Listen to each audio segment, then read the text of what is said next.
viral hepatitis. See, viral hepatitis is a common problem we come across in developing world, more so in our country. If you understand the magnitude of the problem, nearly 70% of the children less than 5 years they get infected by the time they reach the 5 year. They reach five by the time they reach 5 years, nearly 70% they get infected.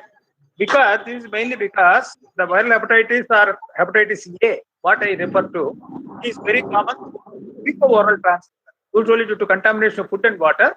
Because the most of the time protected water supply is not available in all the households, especially in rural areas, they tend to get affected. So therefore, the endemicity of the problem is so high, hepatitis A. But fortunately, hepatitis A carries less risk compared to hepatitis B. About I will go to later. But right now, today's topic is about viral hepatitis, out of which the most important ones being A and B. There are A, B, C, D, E. Several types are there. These are called heterotrophic viruses because they tend to affect mainly the liver, but out of which epidemiologically relevant and most important and that which are associated with complications constitute type hepatitis A and B, about which you should be familiar. And you will be taught about all these types of hepatitis in your general medicine also. But from a pediatric perspective, what is relevant and what is important, I'll try to tell. Next slide. Next slide. So you can see the objectives, as you can see, at the end of the presentation, what I expect you all to know, to be able to enlist various types of hepatitis that are epidemiologically relevant. What are more important in Indian scenario, that you need to know. Then what are how to understand the clinical features in pediatric perspective. You see, child patient is different from adult. Child is not a miniature adult. Suppose if it were to be a older patient, he says that he is anorectic, not feeling what we call the desire for having food, or he may be having various other complaints like nausea, vomiting, all these things. He tends to explain his subjective symptoms. Not so with the kids. Small children, I told you, when they get infected many a time, they refuse the food, mother feels anxious and she tends to force feed the child. The result is vomiting. So when mother forcibly feeds the child automatically vomits. So that is the common thing. So therefore, what are pertinent symptoms that are important in children that make you identify this problem only, I will tell. Because the adult patient, that will be taught in your general medicine. I don't go much into the older children's perspective. Then, what are the various complications that you come across with either hepatitis A or with hepatitis B? We'll talk about that. And what are the important strategies of prevention? So the prevention constitutes the most important. So apart from personal protection in the form of vaccines, there are various other measures we need to take in order to ensure that these diseases are prevented. Can I go to next slide? Next slide. Ramesh Garu, next slide. So the first one is hepatitis A. This is also called benign hepatitis. Next slide. So hepatitis A, as you all can see, is an RNA virus, 27 nanometers in diameter. It belongs to picoRNA family. And it is resistant to heat. This conference will now be recorded. Most of the times, it is resistant to heat, acid, and solvents. Therefore, but you must remember, once the water is boiled, it is the best form. As you know, most of the times in households, especially in rural areas, they may contain some candle filters in their house as a method of water purification. But these filters, they tend to filter only the bacteria, but not the viruses like polio or hepatitis. So therefore, if you want actually a clean, safe, potable water, boiling is the best method. But boiling consumes a lot of fuel and other things. It may not be practiced all the time, but that is the ideal method. Suppose if one cannot afford, the best way would be to boil the water about 5 minutes. And apart from that, autoclaving, as it is used for laboratories and other things, and that requires about 30 minutes at 121 degrees. And chlorination, what we call superchlorination, that leaves a residual chlorine of about 1.5 to 2.5 parts per million. That will be there for about, contact period is there for about 15 minutes. It tends to clear the water of virus. So therefore, these are the things we need to remember, because unless the water supply, that the community water supplies, the water is purified by appropriate method, there is every likelihood children may get infected. Next slide. Can I go to next slide? Conditions.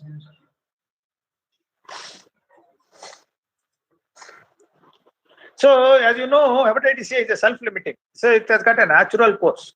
There is an advantage as well as disadvantage also. Because it is an advantage in the sense most of the times it pursues a benign course and most of the time children are not left with any complications. But at the same time, there is a disadvantage also. Because of its self-limited nature, most of the patients, if they get infected, they develop yellowish colored eyes or something. The eyes turn yellow, the mother becomes anxious and immediately takes the child to a local healer. So he gives some native medicine to it. Sometimes it may prove to be hepatotoxic. That is the disadvantage of having a self-limited course. So, but you must remember the natural history of the illness speaks that the illness usually lasts for about 2 to 3 weeks, especially in children, while it may last for about 4 weeks in adolescents and adults, but it lasts for a much shorter duration in the case of younger kids. And it has got a fecal-oral route, I already told. Hepatitis A is mainly by contamination of food and water.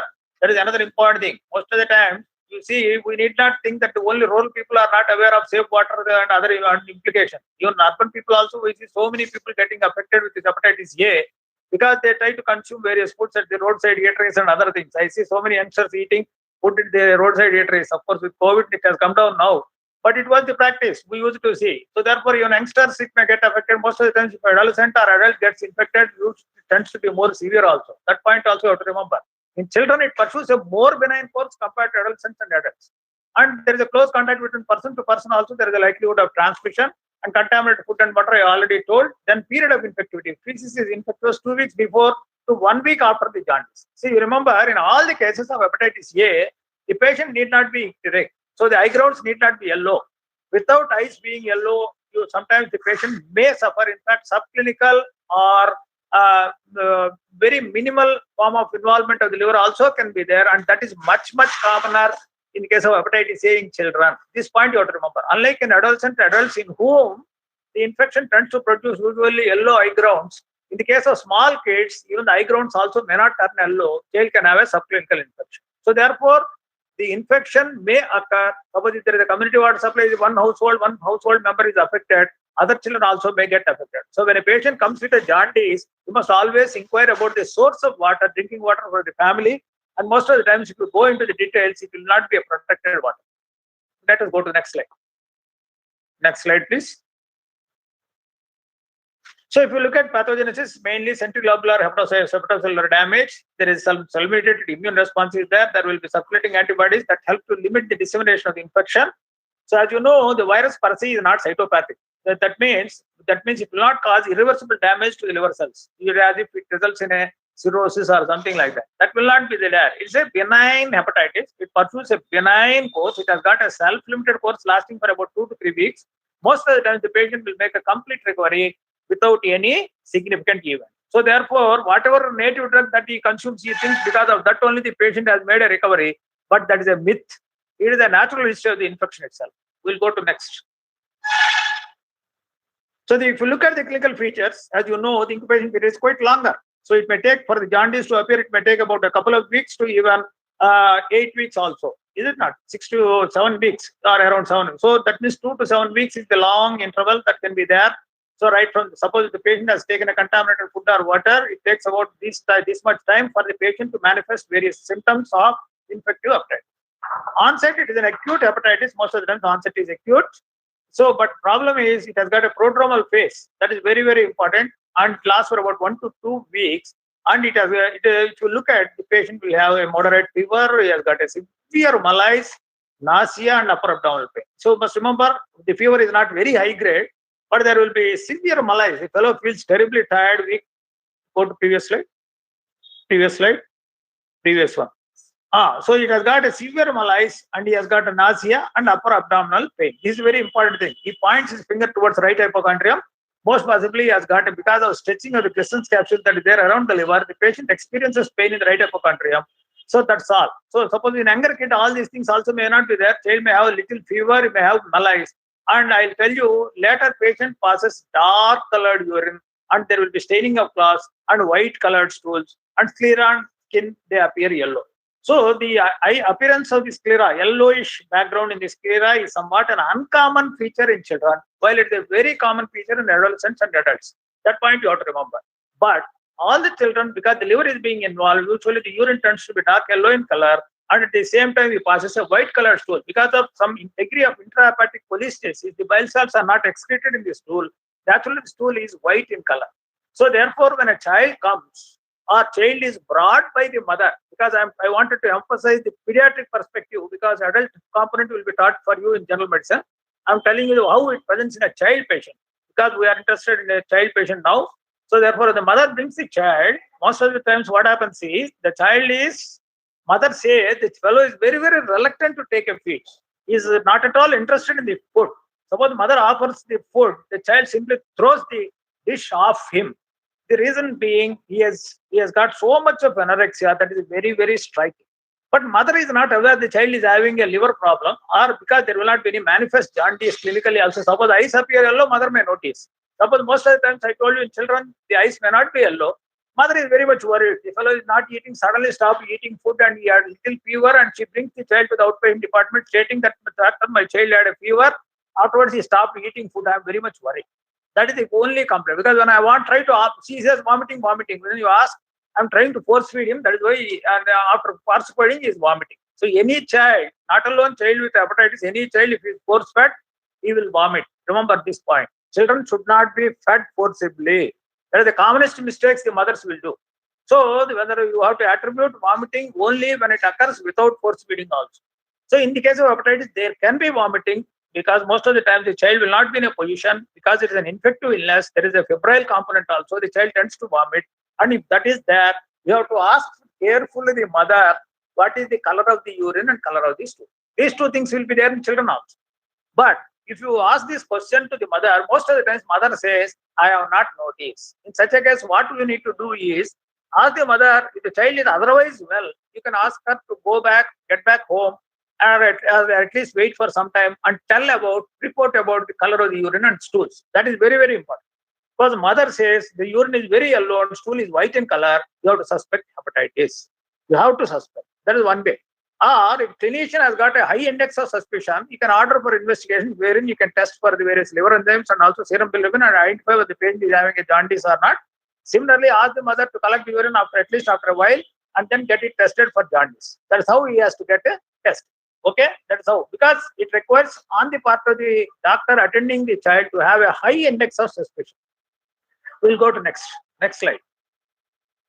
So the stress I told you, it lasts for about 1 to 4 weeks. Longer duration in case of older patients or adolescents or adults. It lasts for much shorter duration, say around 2 weeks in the case of smaller kids. To look at the child, most of the time, it requires tactful approach. You cannot forcibly examine the child. All of you, please remember, you may be a little bit unfamiliar to how to examine a child patient, because a child after the age of 6 months will be having strange anxiety. The moment he sees a child, the moment the child sees a doctor with a white coat and all, actually will be scared. He will be worried. And all the more, the mother will be constantly threatening him, I will take you to a doctor, he will give you a big injection. So therefore, doctor is a formidable figure for a child. So therefore, you require a tactful approach in order to examine the child. Examining the child means you must be a little more tactful. So most of the times, I find youngsters very curious to examine this child patient by putting the hand on the abdomen immediately. That is the wrong approach. The moment you see the child, if you try to touch him or palpate him, he will jump out of your mother's lap and he will go away. So that is not the way. So you make the child sit in the mother's lap, make him comfortable, then talk to mother only, never stare at the child. Most of the time, some doctors, they are not aware. They straight away stare into the child's eyes to find out whether jaundice is there or not. These are all wrong approaches. You should not look at the eyes of the child. Say, after all, he is a child. He should be handled like a child patient. So therefore, talk to mother in a reassuring manner. Then meanwhile, casually you observe the child, what is the condition, how are the eye grounds like, whether the abdomen is distended or not. All this inspection job can be done without touching the child. So after that, once you have gained a reasonable level of confidence of the mother as well as the child, then you slowly making the child sit in the mother's lap, palpate for any enlargement of the liver. So before you put your hand on the abdomen, you must ensure that hand is warm. Don't put a cold hand over the abdomen. Even for an adult patient, is quite annoying. So therefore, in case of a small kid, you need to palpate with a warm hand. For that, you need to rub. Suppose the weather is cool like this, then you have to rub your hands against each other. Then put a warm hand. Then try to gently palpate, starting from right iliac fossa. Because the liver tends to enlarge towards right iliac fossa, you should start working from right iliac fossa. So that is the way. Suppose in the case of an older child more than 5 years, you can make him lie down on a couch, then examine carefully from right iliac fossa up. Okay? Child's legs should be drawn up, and then child head should be turned to the other side. Ask him to breathe freely through the mouth. Then gently palpate with your index finger from right to left fossa up. So as the liver is passing, as is moving, underneath the radial border of your index finger, you can know that the liver is enlarged or not. Okay. So the liver enlargement is different from palpability. A palpable liver is not necessarily enlarged. It may be merely a pushed down liver. Suppose the right lung is emphysematous, or there is a pleural effusion on the right side, the liver can be pushed down. So that is different, is it not?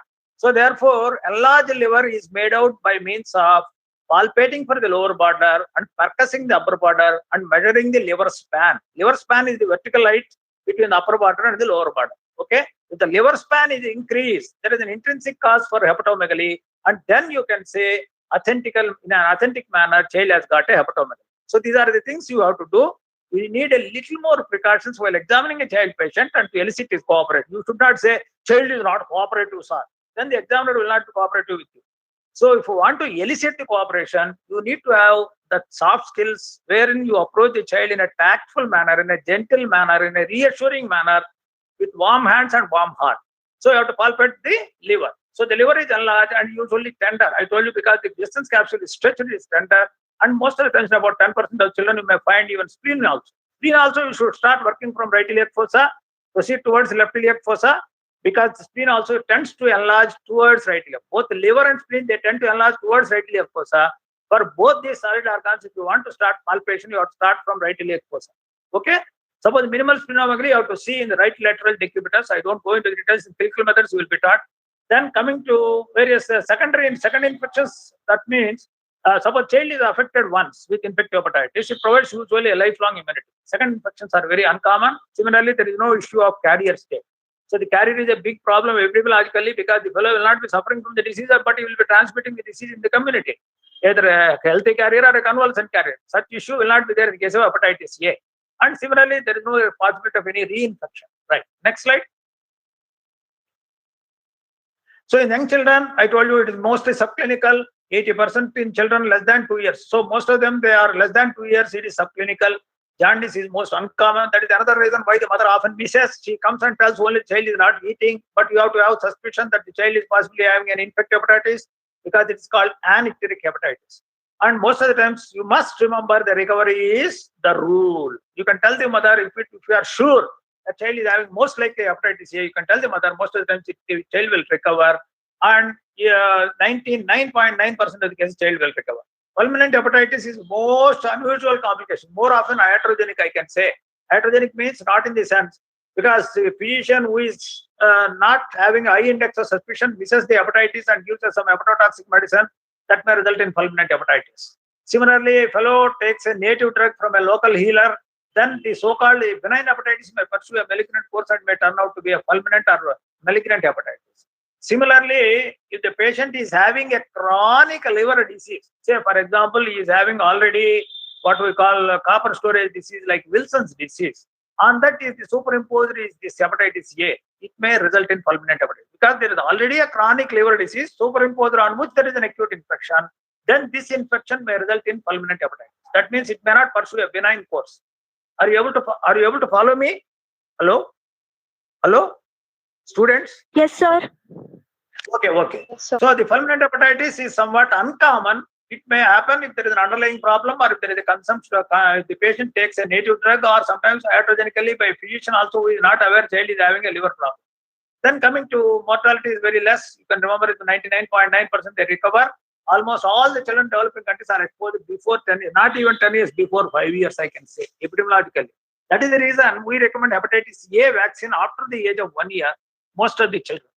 In a office practice, we try to recommend. Though it is not being given in the what we call public health practice, especially in the government sector, because more than that, hepatitis B is more epidemiologically significant and may result in complications.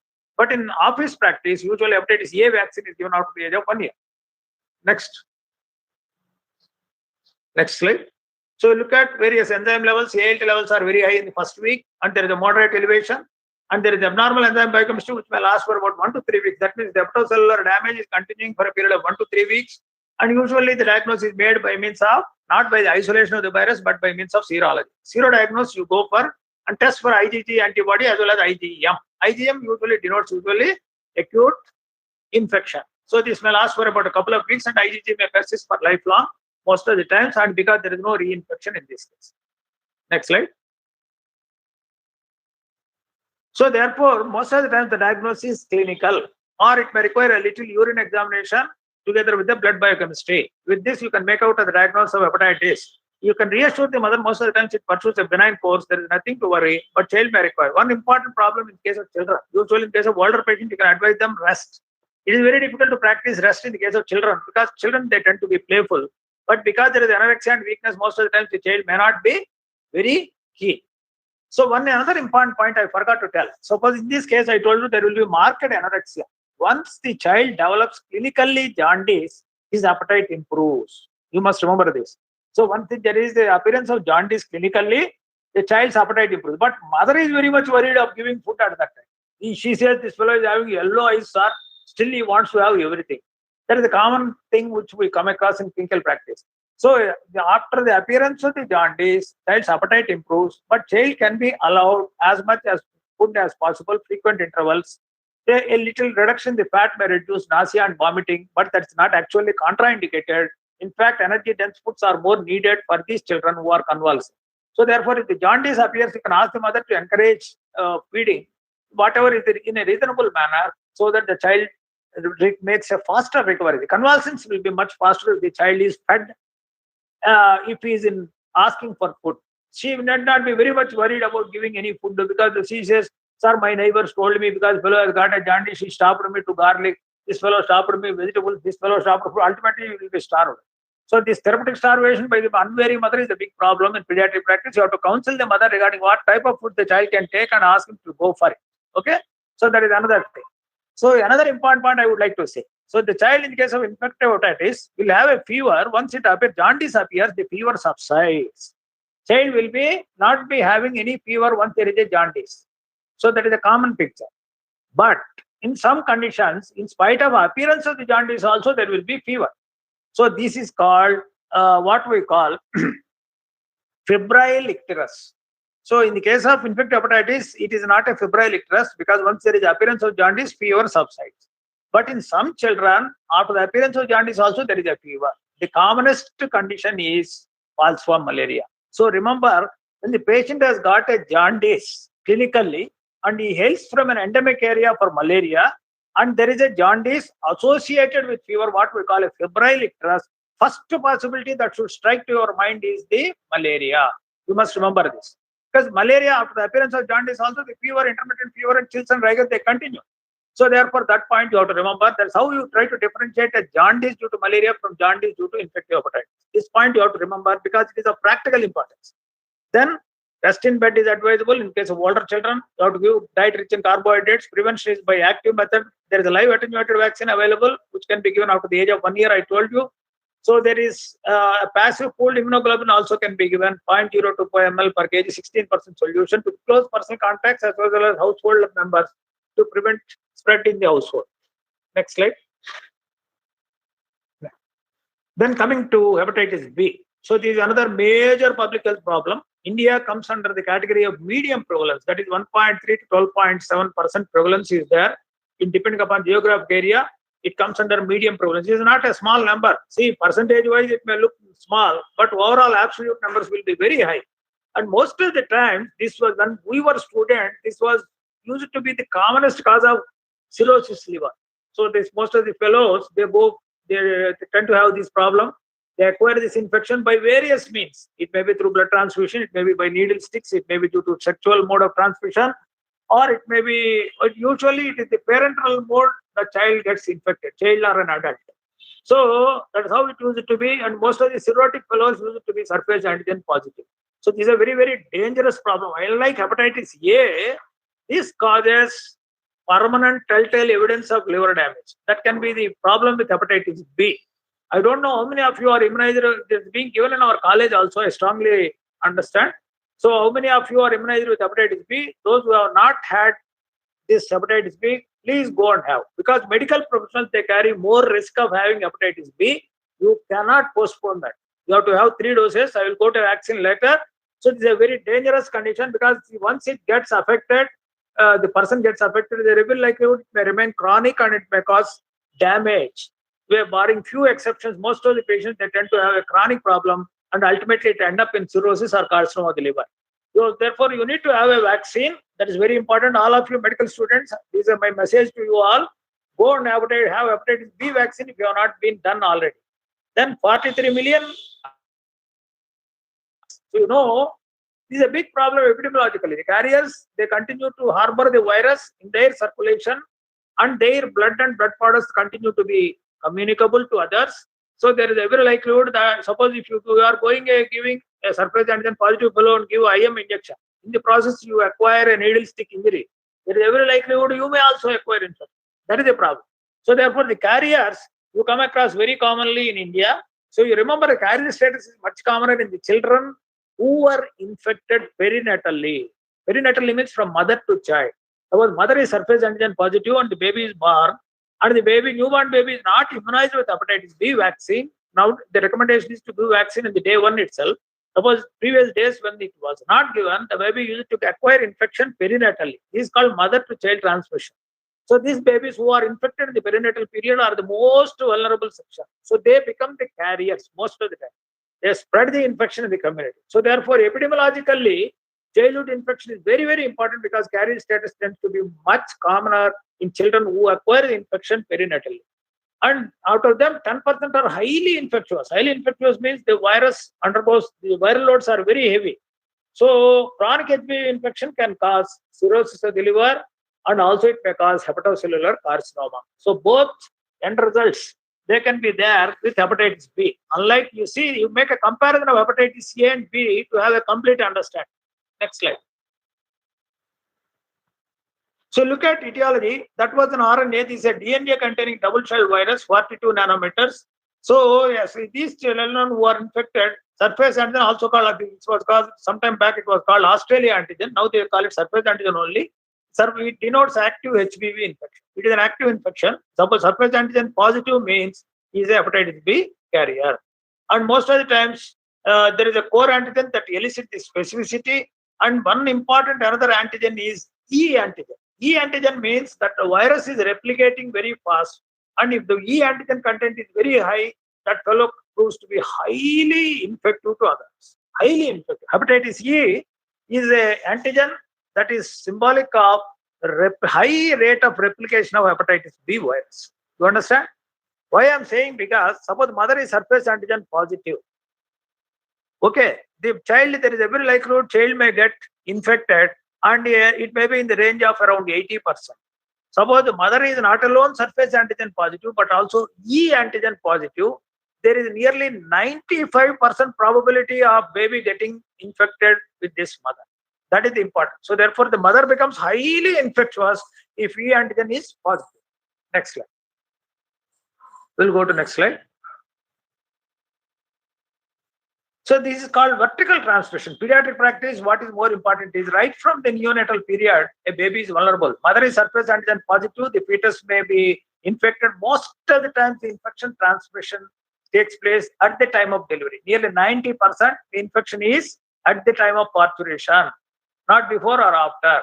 And maternal IgE antigen, I told you, is nearly carries 90% risk of transmission to the baby. So this is the one vertical transmission. Can I go to previous slide? Other modes of transmission is there or not? I want to see. Vertical transmission. So you can previous slide. So you can see infective materials are serum, saliva, and semen. That means it is a sexually transmitted disease also. Children acquire indirectly through blood transfusion. For example, a thalassaemic child is there, or a sickle cell anemia child is there. A child is transfusion dependent due to various reasons like aplastic anemia. That child is more vulnerable. So we have to ensure the child which is transfusion dependent receives this hepatitis B vaccine. It is mandatory. Okay. Similarly, children who suffer from hemophilia, they also may have this risk of acquiring hepatitis because they need multiple units of blood. So therefore, they are more prone for. Of course, the more and more therapeutic modalities are coming for all these conditions like bone marrow transplantation and also factor VIII concentrates and others. But still, some children, they tend to be transfusion dependent such as children, they are more prone for this hepatitis B infection. Contaminated hypodermic. Suppose hypodermic is the previous days. What happens is when needles are used repeatedly, that was the major source of infection to others. That was the problem. So with this, keeping this in view, Government of India in the immunization program, they have noticed unsafe injection practices. Same needle being used for all children for the vaccine. So therefore, now they have introduced what we call AD syringes or auto-disabled syringes. That means once you make use of that syringe, you cannot reuse it afterwards. So that is the price. Because otherwise, in community level, what happens is there will be tendency for reuse, and most of the children innocently they become the victims of infection. So there is a risk of contamination, hypodermic needles transmitting the one. Similarly, adolescents they tend to share various shaving razors also. Suppose you are not in a position to purchase a razor, you make use of your roommate's one. So this is another problem through which they can acquire. Adolescents, another important route of transmission is sexual contact with infected partner. Suppose if they got a sexual contact with a partner who is having the infection, because most of the times the genital secretions they contain this virus. So there is no fecal-oral transmission. Unlike hepatitis A, there is no fecal-oral transmission as far as hepatitis B is concerned. Next. Vertical transmission. Next slide. I already told you surface antigen positive mothers and other things. And period of infectivity is for the entire period of acute illness, there is a possibility of transmission of infection to others. You must remember 10% of the patients, they become chronic carriers. So carrier states, it may last for lifetime. The fellow he may not suffer from even cirrhosis or carcinoma of the liver. If he develop these complications, he may die in the middle age or old age most of the time. At an younger age, he may die. But some of them, they may not suffer from these end results, and they continue to be carriers, and they are the biggest menace to the society because they transmit the infection to all who are not immunized. That is the reason all of you, there is a place for hepatitis B in universal immunization in the Government of India schedule also, because anyone can get infected. Next. Carrier state is more common in the children who are vertical, in whom there is a vertical transmission. That point you have to remember. Incubation period, unlike hepatitis B, is a much longer one here. It lasts for about 60 to 110 days. To some extent, it is a blessing. Meanwhile, you can get immunized also. Suppose the risk of exposure, you have to go for hepatitis B immunoglobulin as well as vaccine. Because there is sufficiently, the incubation period is sufficiently longer, one can complete the schedule also. But that doesn't mean you can get exposed to, because once you are exposed to a positive patient, surface antigen positive patient, you have to take even immunoglobulin also. Then onset is insidious, while anorexia, nausea and vomiting are very uncommon. Most of the times it goes unnoticed. Acute hepatitis also is uncommon in case of, most of the times, unlike hepatitis A, icteric or anecteric hepatitis, there is no acute symptomatology in the case of hepatitis B. The fellow will have some various vague complaints like anorexia, some itching, some uneasiness, some evidence of chronic liver dysfunction in the form of fetal edema, or he may not be doing well, and his tummy may appear a bit more prominent, and slowly the fellow becomes more pale. All these features, they tend to be there. He will be anorectic, and he may complain of itching and other things. So these things are there. Sometimes inadvertently, while patient is being screened for various evidence of various markers, sometimes he may prove to be surface antigen positive. That's how it comes into light most of the time. Spleen is positive, palpable in about 15%. But you remember, unlike hepatitis A, here fulminant hepatitis is much commoner. Fulminant hepatitis, because it has got a damaging effect on the liver, the child may go into a state of fulminant hepatitis and acute liver cell failure in the case of hepatitis B. Another important point all of you should remember, clinically important, is extrahepatic manifestations are sometimes very striking. Extrahepatic manifestations, because it's a chronic bloodstream infection, it tends to produce naturally antibodies. These antigen and antibodies, they tend to produce reactions in various organ systems, and the fellow may present something like an autoimmune disorder also clinically. For example, he may develop pleurisy, or he may develop a pleural effusion. Similarly, he may develop various joint manifestations like polyarthralgia or a pericarditis. So the whole picture looks like something like an autoimmune disorder about which you would have read in your pathology. I remember, if I understand, say for example, a rheumatoid arthritis, or a, what we call various forms of arteritis, SLE, like that picture also may be there in a case. These are called extrahepatic manifestations. So they may divert the attention of the clinician from the basic problem. The child is actually having a problem in the liver, and it is a bloodstream infection also. But because of systemic symptoms, the symptoms which involve the other systems, the clinician's attention may be diverted. Suppose a small child comes with a swelling of the joints of the fingers and also with some rash, I may think it is a case of a connective tissue disorder because he has got a rash as well as articular involvement and a chronic fever, but actually it will be a surface antigen positive child. So it may be clinically mimicking something like an autoimmune disorder. All of you please remember this also, right? So recovery, if at all, if it happens, usually it happens in a period of span of 2 to 3 weeks. After 3 weeks, what happens is it tends to become a chronic. It won't result in fulminant hepatitis, may become a chronic in the form of a carrier, or it may result finally in cirrhosis liver or carcinoma. Right, next. Next. So various extrahepatic manifestations, I told you already, serum sickness-like syndrome in about 2% of the patients, essential mixed cryoglobulinemia, purpura, arthralgia and weakness, then polyarteritis nodosa in about 30% of the PAN. So polyarteritis involvement of the various medium-sized vessels is more common, polyarteritis nodosa. If it occurs as an autoimmune disorder, then it's okay. But suppose a fellow is having surface antigen positive, it may be a manifestation of hepatitis B. So therefore, in endemic countries like ours, where hepatitis B, of course, it is coming down now with universal immunization, it was there very commonly. And whenever you come across a case of autoimmune disorder, ideally, the patient should be screened for surface antigen also. He may be a carrier of hepatitis B. So apart from that, it may result in various kidney lesions like mesangial-proliferative glomerulonephritis, MPGN. Similarly, you must remember all these hepatotropic viruses, more so hepatitis B, they have got some what we call tropism towards bone marrow. So they tend to affect the bone marrow. So therefore, if they affect the bone marrow, it may result in bone marrow failure. You must remember, the patient comes with aplastic anemia to the clinical practice. You have to check whether the patient had any hepatitis B. Here, it could be the cause, it could be the effect also. A fellow who is having an aplastic anemia receives a repeated blood transfusion and may acquire the hepatitis B infection, where it is an effect. Similarly, a fellow who is having a hepatitis B infection may develop aplastic anemia because of marrow failure. That is caused by the virus. So either way it can happen. Okay. So aplastic anemia usually tends to occur within 2 months of onset of hepatitis B infection. I told you various other manifestations like autoimmune disorders include proliferation, myocarditis, and pericarditis. Next slide. So chronic hepatitis, you see, they become carriers. This is very common in perinatal transmission, where there is a mother-to-child transmission. They tend to become carriers.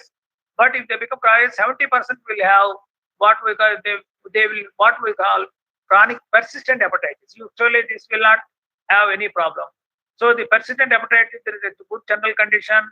There may be little abnormal liver enzyme biochemistry may be there, but usually benign condition where the patient makes a complete recovery. That's called CPH or chronic persistent hepatitis. But another condition is also there. Next slide.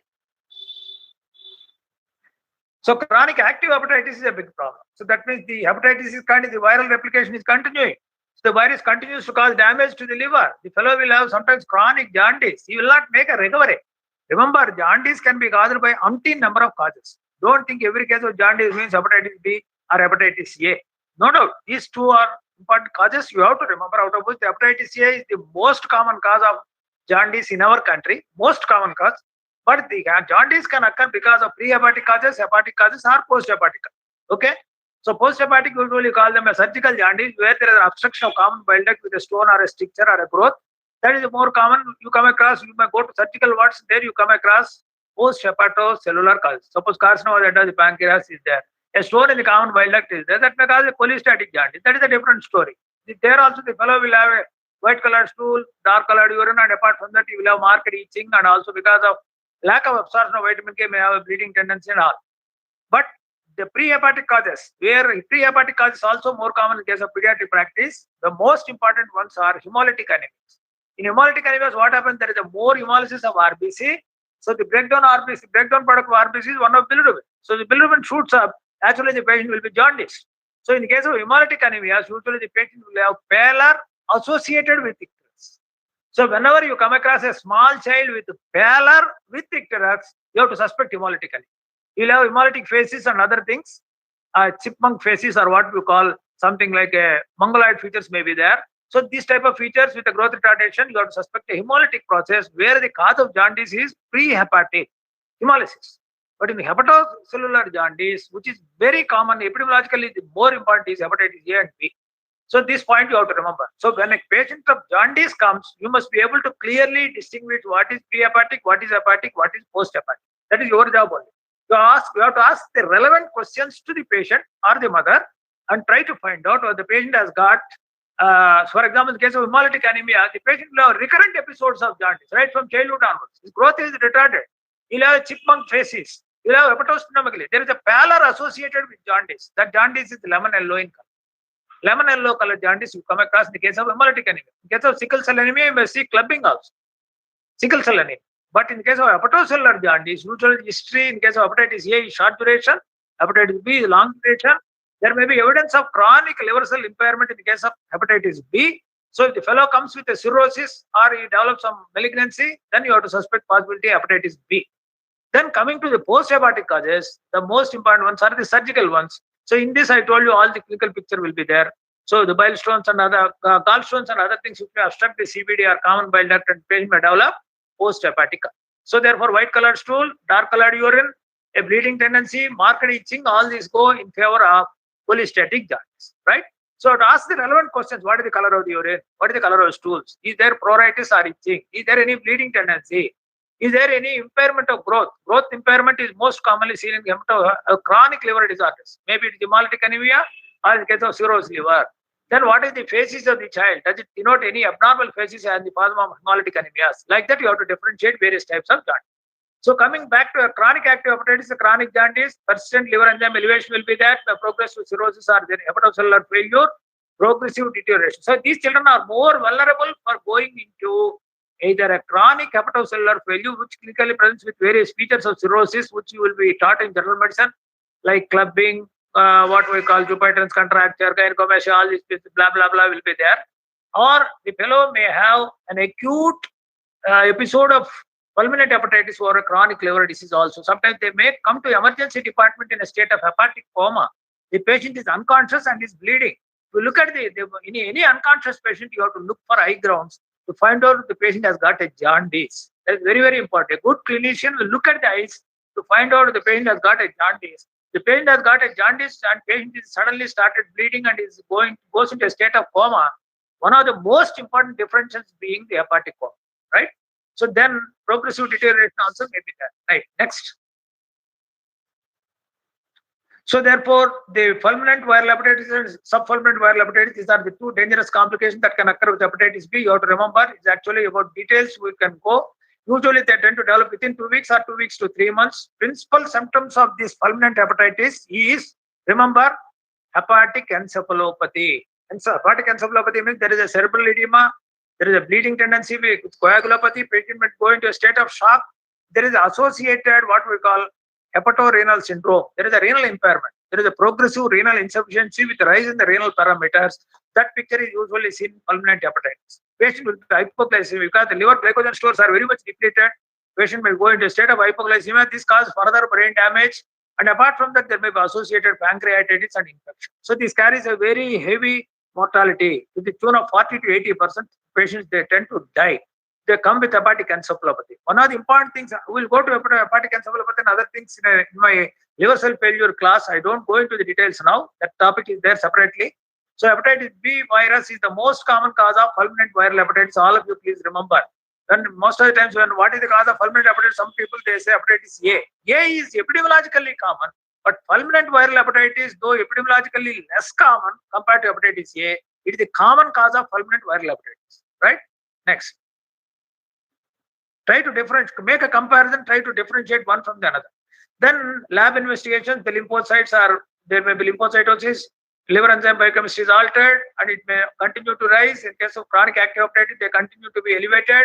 Surface antigen appears early and chronic carriers may persist. I told you those children who acquire infection perinatally from mother to child transmission, they tend to become chronic carriers. They are more bigger menace to the community also. So therefore, that is the reason there is a universal recommendation for giving hepatitis B vaccine on the day one itself. Anti-HBs antibody usually indicates surface. If there is an antibody against surface antigen, that is a good protection. And anti-HBC shows usually the patient had a past infection and is making a recovery. But HBe antigen, if it is positive, I told you it is an indicator of infectivity. There is a marked viral replication. That patient is a potential source of infection to others. HBe antigen is very, very important. And if there is a E antibody, usually it shows a low infectivity and a good prognosis. And usually in the case of what we call hepatocellular carcinoma, the patients, they may develop hepatocellular carcinoma because of hepatitis B infection. Not in adults only, in children also they can develop hepatocellular carcinoma because there is a viral degeneration, the liver cell degeneration going on, at the same time regeneration. In the presence of viral load, it may turn out to be malignant and patient will develop a hepatocellular carcinoma, and that is clinically detected. But in the case of chronic carrier, this may be the complication. One of the biochemical markers of this hepatocellular carcinoma is rise in the alpha fetoprotein to the tune of more than 100 micrograms. So AFP levels, AFP means alpha fetoprotein, rise more than 100 micrograms, you have to suspect possibility of hepatocellular carcinoma. Next. Treatment, acute hepatitis, no specific. Chronic, you have to treat with alpha interferon, and there are other drugs also, acyclovir. CPH does not, persistent hepatitis doesn't require anything. Next slide. So fulminant hepatitis, I told you the patient is, fulminant hepatitis associated with hepatic encephalopathy. The patient is confused, is disoriented, is restless, is not able to orient himself in time, place and person. And he may be having what we call estidexis or flapping tremor of the hand. So the hand continues to have tremor. That is called flapping tremor. In clinical methods, you will be taught how it should be elevated. Ask the patient to stretch his arms above and dorsiflex the wrist. So there will be sudden asymmetric flop of one wrist. That is called what we call flapping tremor, also called estidexis. That is seen in the case of children with hepatic encephalopathy. They will have a bad odor of the breath. Whenever a patient comes to emergency department in a state of coma, a good clinician will look for any abnormal breath odors. Abnormal breath odors can be due to so many causes. So it can be due to alcohol poisoning, it could be due to paraldehyde poisoning, it could be due to diabetic ketoacidosis, it could be due to renal failure, it could be due to organophosphorus poisoning, it could be due to liver cell failure. So many conditions are there. In the case of liver cell failure, what you come across is called fetor hepaticus. This is the biochemical agent responsible for this is methyl mercaptan. You remember, all of you, fetor hepaticus is called methyl mercaptans in the breath. It requires energetic treatment. Usually the patient requires sterilization of gut with neomycin is no longer used. Other agents are used nowadays. I'm not able to remember the drugs, newer agents. Neomycin is not used. Of course, that has to be changed. Elimination of protein from the diet rich in carbohydrate. That is very, very important. So the food should be rich in carbohydrate. 10% glucose dip usually give. Try to avoid protein because proteins will not be in a state to. The liver is not in a position to metabolize the proteins. The result is the patient will go into high blood urea levels are already there. Ammonia levels are very much increased in case of hepatic encephalopathy, and therefore protein should be restricted. Non-absorbable synthetic disaccharide lactose is usually given because it replaces the gut bacteria that produce the ammonia producing organisms that they will be replaced by means of this lactose. Usually given 10 to 15 ml for 24 hours, and usually exchange transfusion or plasmapheresis are the other modes. So we'll go to this hepatic coma and its management in my next class. Next. So the prophylaxis is very, very, very, all of you should be thorough with vaccines. I'm telling you, pediatrics, one of the more important core areas you should be familiar with is about the vaccine. Vaccines have become the order of the day. You see now the pandemic, it can be controlled only by means of vaccines now. Apart from SMS, the most important thing is now vaccine. Is it not? So also in hepatitis B, there is an active immunization, there is a passive immunization. Hepatitis B is now included in the national immunization program. It is given in both public as well as private sector. The vaccination should start right from day one onwards. So the current vaccination schedule recommends hepatitis B recombinant vaccine is being given, usually 10 to 20 micrograms. In your vaccinology topic, we'll go into the details. Remember, this vaccine should not be given to gluteal region. It should be given to thigh. In the case of infants less than 2 years, all the intramuscular injections, IM injections, you should give to outer aspect of middle one third of the thigh. Okay. That is the site which is devoid of any neurovascular bundle. There you have to give hepatitis, any vaccine, IM injection. Subcutaneous you can give to arm or even to thigh also. But IM injection should be given to thigh in the case of infant. Don't give it to gluteal region. Remember this. Then, suppose the patient is immunocompromised. IPH means immunocompromised with pediatric host. You have to give twice the dose. 10 to 20 micrograms is the recommended doses. Suppose the patient is having some immunocompromised pediatric host is there. You have to give him twice the dose. That means almost adult dose is recommended for children also. That is 20 to 40 micrograms. Okay? It's serious. You must remember 3 doses are needed for hepatitis B. And ideal schedule is usually in our current practice we are giving on day 1 and again 6 weeks and 14 weeks. But it can be given along 6 weeks, 10 weeks, and 14 week schedule along with the DPT polio also. But you have to give ideal schedule is you give first dose, second dose after 4 weeks, and third dose after 6 months. So that is how you have to give the vaccination. Right. Next. Passive immunization, hyperimmune globulin, there is a passive immunization, there is a place for it. I told you needle stick injuries. The suppose patient inadvertently has received a blood transfusion contaminated with hepatitis A, hepatitis surface antigen. These are the children who require hepatitis B immunoglobulin also. Immunoglobulin is needed to provide immediate protection. So for the vaccine to produce active immunity, it takes time. Meanwhile, the fellow should be protected by means of by giving hepatitis. Suppose mother is surface antigen positive and E antigen positive. Newborn baby requires both hepatitis B vaccine as well as immunoglobulin. Both are needed, active and passive immunization. So active immunization by hepatitis B vaccine to the thigh, to another thigh you give hepatitis B immunoglobulin. Same thigh you should not give because the same immunoglobulin will neutralize the vaccine. You have to give it to a different side. That is also important. You have to give hepatitis B immunoglobulin, accidental needle stick injuries or mucocutaneous exposure in the case of newborns, and in case of babies who are exposed to mother. So mother to child transmission, you have to give hepatitis B immunoglobulin. This is a specific immunoglobulin. Not it is a general immunoglobulin. It is a specific one against hepatitis B. It is called HepaB or HB. So this one should be given on 0.06 ml per kg within 12 to 24 hours. Next. Next slide. So various other viruses are also there. C, D, E. We don't go into it because you have to. They are less important compared to these two. Next. Next slide. Hepatitis C. So this is a little about hepatitis. Any doubts are there? Hello?